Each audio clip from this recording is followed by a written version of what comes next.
Novi dan, novi blind bag unboxing. Jedva sam čekala novi dan da mogu ovo otvoriti jer sam se natjerala da ne otvorim sve isti. No danas neću trebati onako vrtiti zato što ću definitivno otvoriti ovo tu. Razlog tomu je zato što je ova tu kugla holiday ili vam božićno izdanje i mislim da sada nije baš najbolje vrijeme za to. Tako da ću otvarati istu stvar koju sam otvarala i prošli put.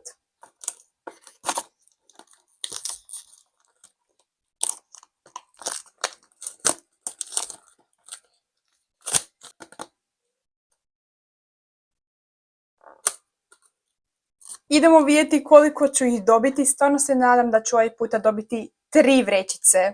3, 4, ne vidim.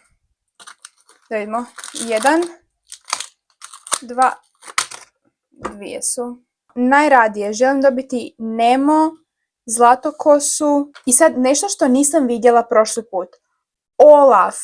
Znači njega želim dobiti najradije.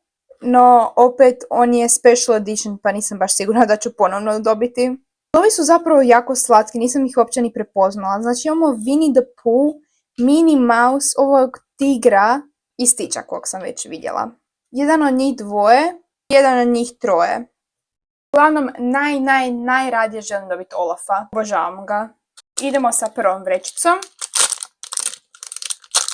21 je moj sretan broj, tako da mora biti nešto dobro.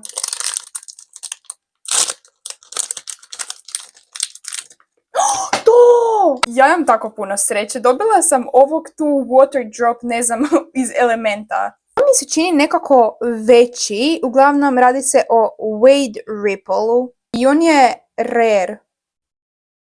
Iskreno obožavam ga. I onak dosta je shiny, ne znam jel vidite. Nažalost, zadnja vrećica.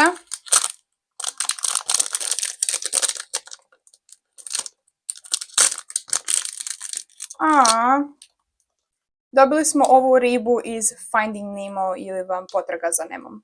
Iako mislim da je on onak bio neki zločesti, ali ok. On je common i zove se Gil. Ovako izgleda. Ajde, barem nismo dobili nikakve dupliće.